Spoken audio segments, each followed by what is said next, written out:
Let me do it. All right, guys. Today we're working on the front axle. We're getting it started, and we got the front axle here. It's Dana 60 front end. Got the full steering. I gotta start taking stuff off of here. To get it rolling, these brakes here. This one's all right. It's not seized, but this one's all seized up. So we started taking off the bolts here, set the whole thing on fire, let it all warm up, and then to help get off the snow. And then we started getting this bolt off right here. It's not too bad.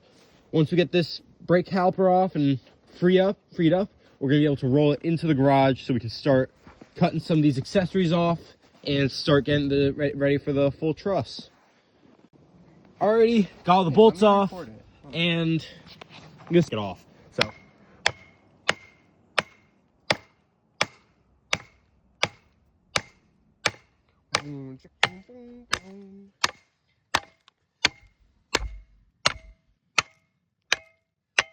Seize no more.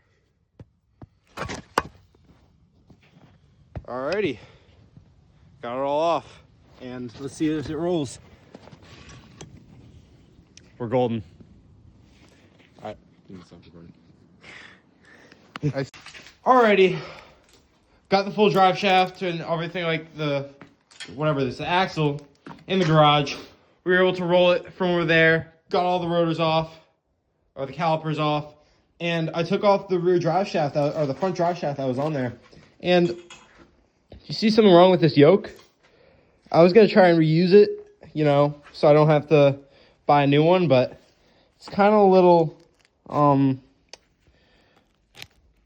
in pieces. So I'm gonna have to buy a new U-joint and all that kind of stuff. Otherwise, pretty solid. What I'm gonna have to do later on, I'm gonna have to, I guess, keep this, make sure this is free, because this is all rusted solid. Take this off temporarily, because the full truss I'm gonna be putting on is gonna be getting rid of this whole system. So I'm gonna be replacing this with the full truss and attaching this end with some new bushings in there, new paint job to the truss. So it's not gonna be too bad. I'm gonna need a new one of these. I might be able to reuse this end of it, but it's gonna need a new tie rod end, or whatever it is, the steering box end. I mean, otherwise, not too bad. So.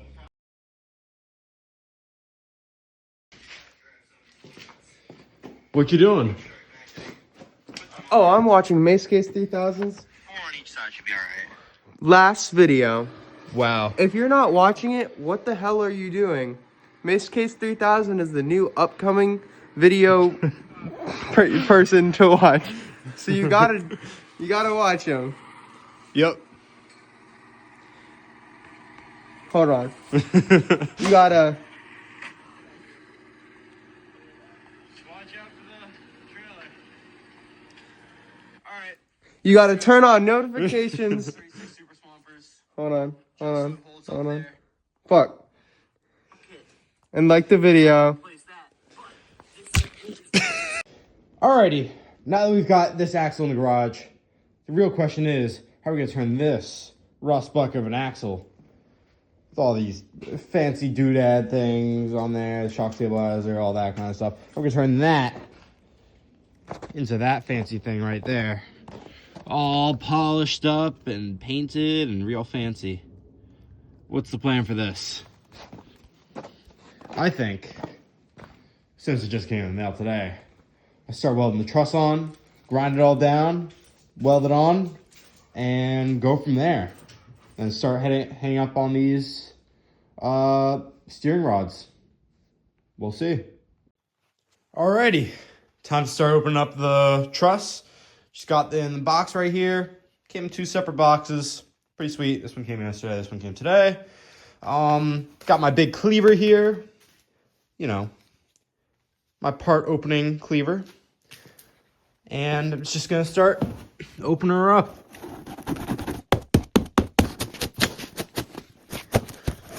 Got this right back there, hand. Alrighty, here's the truss. It's gonna take a lot of welding, but I think this thing is gonna be pretty freaking sweet. Let's get a good look at it.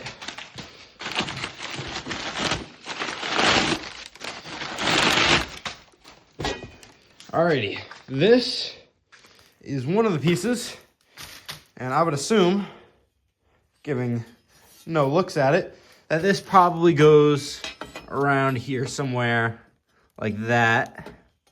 Probably goes on the front side of it. I'm gonna need to cut these leaf mounts off, or at least parts of them, but it looks like it fits well. This, I would assume, goes on the other side, just like this. And there's a piece that goes on top, which is this big boy. That goes over the entire thing and makes the position for the coil buckets. I go here and here. So that's gonna go there. These big coil buckets here and here to mount my springs onto this truss. Pretty sweet. Let's start, I guess, cutting those brackets off. This one right here and some of this bucket down here off, and start getting some stuff ready, because this is going to be a crazy welding project.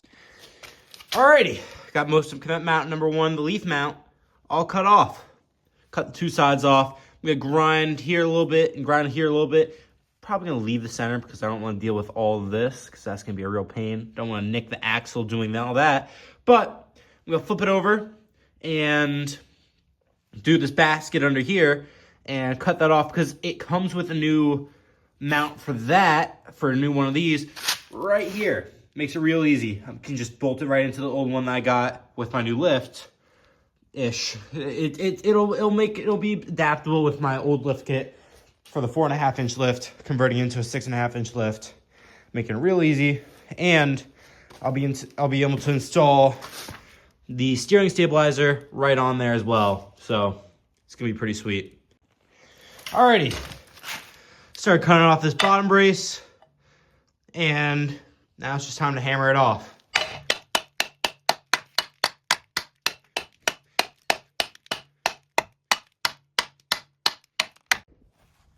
Alrighty, put another relief cut in there, and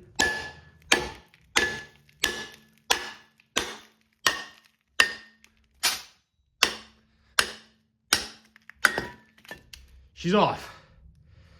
Not too pretty, a little bent, and a little crappy, but not too bad. The brace will probably fit over there and won't have any issues. Alrighty, time for the next side, which that one's gonna be a little tighter. I'm gonna see if I get some of these things off, some of the accessories off, and then maybe get in there a little bit better, or turn the whole thing upside down and try and get some good space to really cut it all off properly. We'll see. Alrighty, this is the most satisfying part of how much grease is in here, just chunking all that stuff away. But underneath all the grease, it looks like it kept it kind of nice, so really can't complain, you know? But it's just caked on there everywhere. These seals look decent. Yeah. Alrighty, after many cuts and many alterations, trying to cut this big bracket off, finally got the main chunk of it off. All that's left is this little piece of basket under here and under there. I'm gonna cut the rest of that off, but otherwise looking pretty mint. It's almost ready for the truss to go on there and to start getting welded. To grind the rest of this down, make it all shiny so I can weld to it. Alrighty, been grinding this puppy down. She's looking pretty. Real nice and shiny everywhere. Gotta keep going, but looking pretty good. Pretty much good enough to start getting the truss ready, welding it all on, and making it look pretty freaking sweet. Alrighty. Just a little bit more grinding, you know. And taking her down.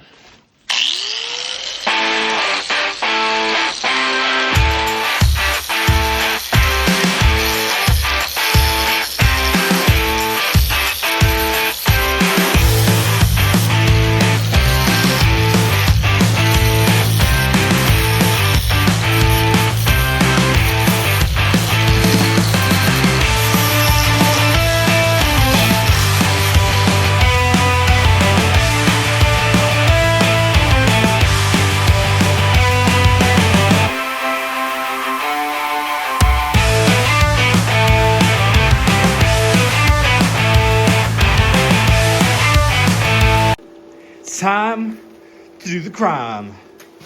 It's time to start welding all this puppy up. Got it all up, set up there.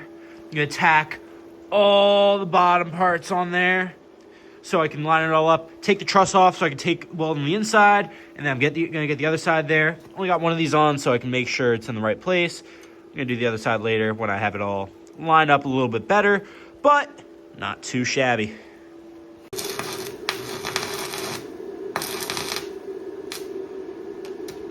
Alrighty, got a bunch of it welded up. You only have to see some of the good welds. That was a pretty good one. And so was that one right there. Otherwise, oh yeah, that one's decent. It's mostly welded up. I'm gonna start brushing some of it off and getting a little layer of paint on there so it doesn't just completely oxidize everywhere, and so I can hide some of this. But I mean, as long as it's not too hot and I can just wipe it off, put a little spray on there, you know. Keeps it nice. Keeps from oxidizing, so you don't top it up to be good enough. Alrighty, that's pretty good. Still need a few top welds up here, something that down there, and over here, okay, over here. This is where we're trying to figure out stick welder on the setting, so I'm a little shady stuff. Just cover it all up. Now spray force. We're trying to really want to get sick about it. It's dark like this. Fresh welds. But hey, not looking too bad for my first really big welding project, all by hand. Not too shabby, if I do say so myself. And I had my welding buddy over. He did one weld. He did one tack. I did all the rest of the welds. Being a machinist and all, you know. That's the right thing to do. He just kind of supervised my idiocy.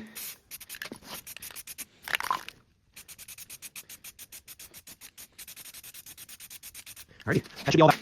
I mean, can't even argue with that. It looks pretty solid. It looks like professionally done. All up in this Jimmy. Shoot. Just call me professional. Alrighty, ladies and gentlemen, we're taking a big break from the front axle to a little bit of a rework. And today I picked up, or a few days ago, I picked up the slip yoke eliminator transfer case, and one of my buddies, my welder friend that helped me weld up some of the axle. I'm still waiting on some MIG wire to finish it up, but he dropped off a pair of front drive shafts. So I'm gonna see if I can get the yoke slipped out, or the whatever it is, the U-joint switched out for this adapter U-joint I bought on that drive shaft right there because it didn't fit. And I'm gonna see if it'll fit in the rear with the slip yoke eliminator all set up. So yeah, difference between a slip yoke eliminator drive shaft or transfer case and a regular transfer case is this whole kit right here. On regular transfer case, they have this whole setup right here with the drive shaft and this slip yoke. So it has these splines here coming out from the transfer case itself, and this right here slides on that. So just moves back and forth on the transfer case itself. Goes like that. So when you're going down the road, you hit a bump, your rear axle moves up and down. This can move in and out. But the difference is, with the slip yoke eliminator, puts a solid yoke on the end of this, and it changes the slip yoke from there to a CV slip yoke like this, where it just has the yoke inside, or the slip splines inside of here. It makes it a lot better because it gives a better drive shaft angle, and yeah, it'll allow a lot better for the swap. That front drive shaft is a little clapped, but should be good for off-road purposes. I can switch it out later, and when I order a custom drive shaft, hopefully it won't be clapped like that. But yeah, let's keep going. Well, I can't get either of the front drain plug ports off, so I'm just pulling it through the bottom, flipped over. Yum, yum, yum. Very thirsty. Making sure my transfer case is well fed. You gotta make sure they stay nourished, because you know, they get hungry.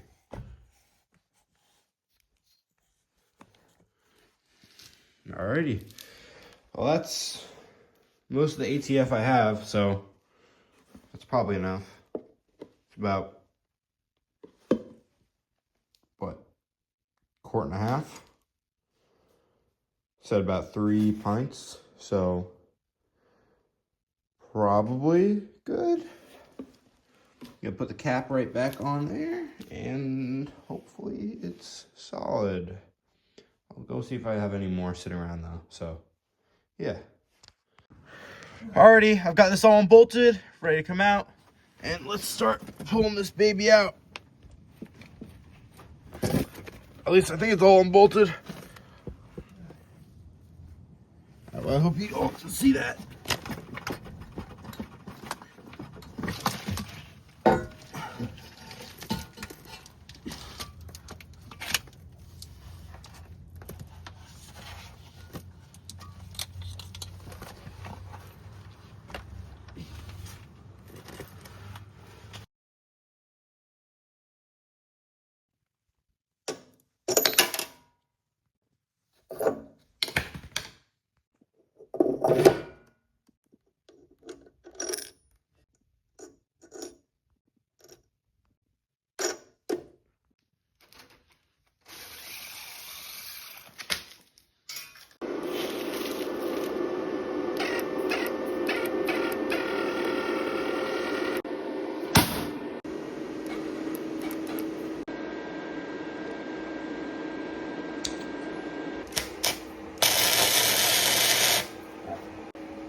Ready?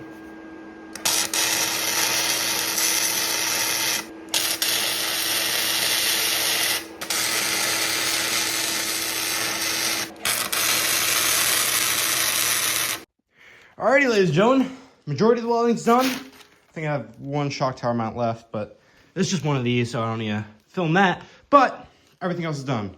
Got these on, nice and solid. On the other side too.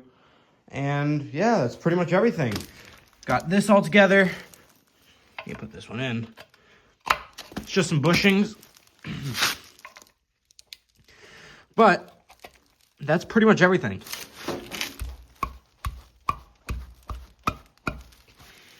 I mean, it's looking pretty sweet. This whole truss, real nice. The only really things I have left before I can get it on the car, I'm gonna need to put the brakes on. First of all, I got new calipers, new brake pads. I'm gonna keep the old rotors because they look real nice. They look fine. And this.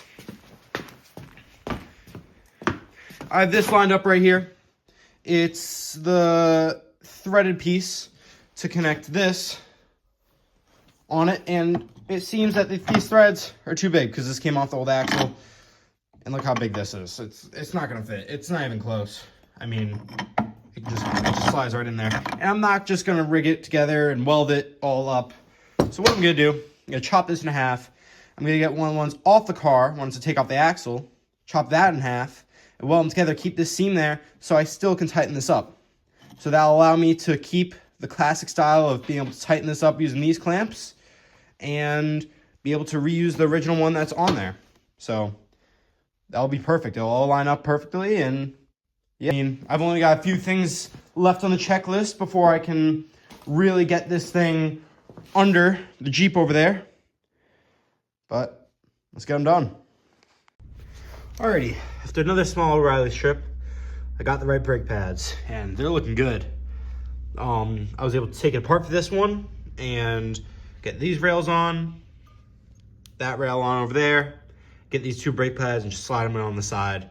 And now I'm just gonna take this and basically flip it over on here, put it on top. It's that simple.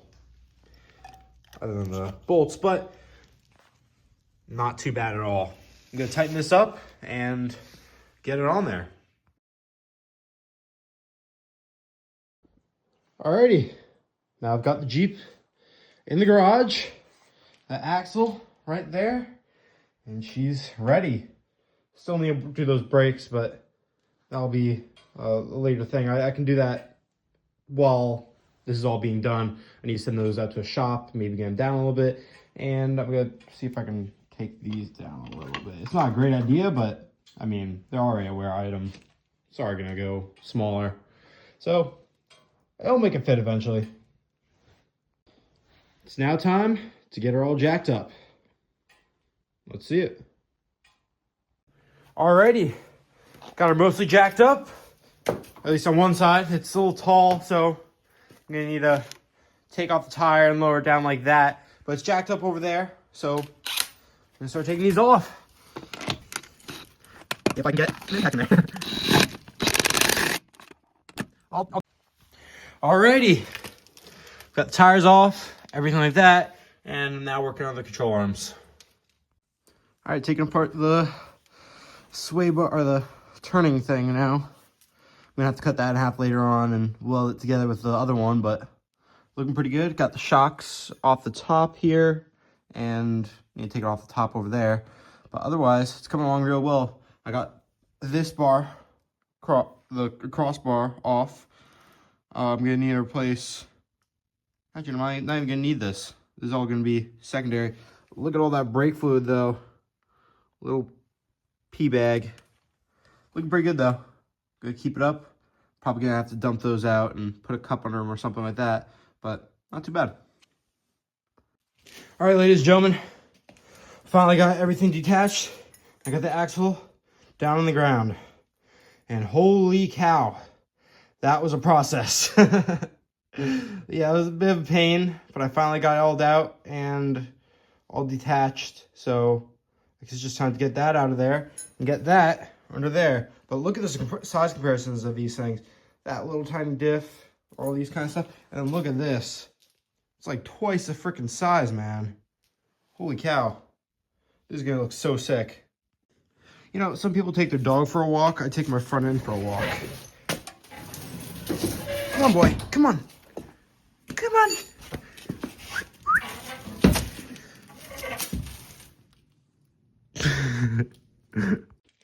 Come on, buddy. Come on. Let's go outside. Let's go make pee-pees. Let's go. Come on, buddy. Doesn't want to go outside today. Alrighty. Now since I have it outside, took her for a little walk. I'm going to start putting this under there, getting her lined up, put the uppers on, put the lowers on, put the springs in, see if I can get it all together. At least together enough that it's sitting there under its own weight again. So I'm not like worrying about those iffy-ish jack stands. Let's see. But it's all looking pretty good. Looking real empty under there now. Pretty cool.